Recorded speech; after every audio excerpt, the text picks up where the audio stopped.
ఐబొమ్మ రవిని అరెస్ట్ చేశారు కదా, దానిపై మీ అభిప్రాయం ఏంటి? ఐబొమ్మ రవి అంటే మరి ఫిల్మ్ ఇండస్ట్రీకి సంబంధించింది కదా. మరి ఫిల్మ్ ఇండస్ట్రీ మరి చాలా లాస్ పోతుంది కదండి. దాని గురించి అరెస్ట్ చేయాల్సిందే. ఎందుకంటే వాళ్ళ వల్ల మరి ఇటువంటి వ్యక్తుల వలన ఇండస్ట్రీ చాలా దెబ్బ. అలాంటి కోట్లు పెట్టి సినిమా తీస్తుంటే వీళ్ళేమో 2 రోజుల్లో సినిమా నెట్లో పెట్టేస్తుంటే వాళ్ళకి ఎంత ఇబ్బంది అవుద్ది, ఎంత బాధపడతారు వాళ్ళు.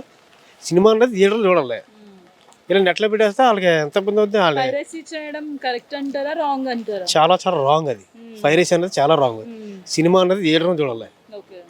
ఇప్పుడు ఇది ఓటీటీ అన్నారు కానీ అది సినిమా అయిపోతుంది, అది వస్తున్నది కామన్. అది ఈ పైరసీ అనేది చాలా దారుణం. అది వీళ్ళు ఎంత కష్టపడి సినిమా తీస్తుంటే అన్ని రోజులు కష్టపడి అన్ని కోట్లు పెట్టి భారీ పట్టి సినిమా తీస్తుంటే నెట్లో పెట్టేస్తారా, అది ఎంత దారుణం ఉండేది. సినిమా టికెట్ రేట్లపై మీ అభిప్రాయం ఏంటండి?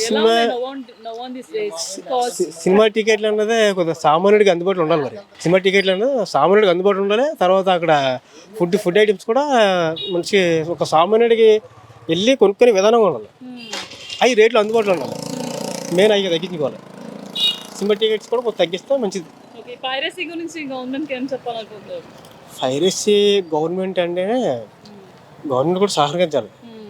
ఈ పోలీస్ వ్యవస్థ అనేది మొన్న పట్టుకోవడం చాలా సంతోషకరమైన విషయం. అది ఇండస్ట్రీకి చాలా సంతోషకరమైన విషయం అనమాట. అయితే ఒకటి ఇందులో ఒక్కరు పట్టుకోవడం కాదు, మొత్తం జల్లేసారు, అందరూ పట్టుకోవాలి.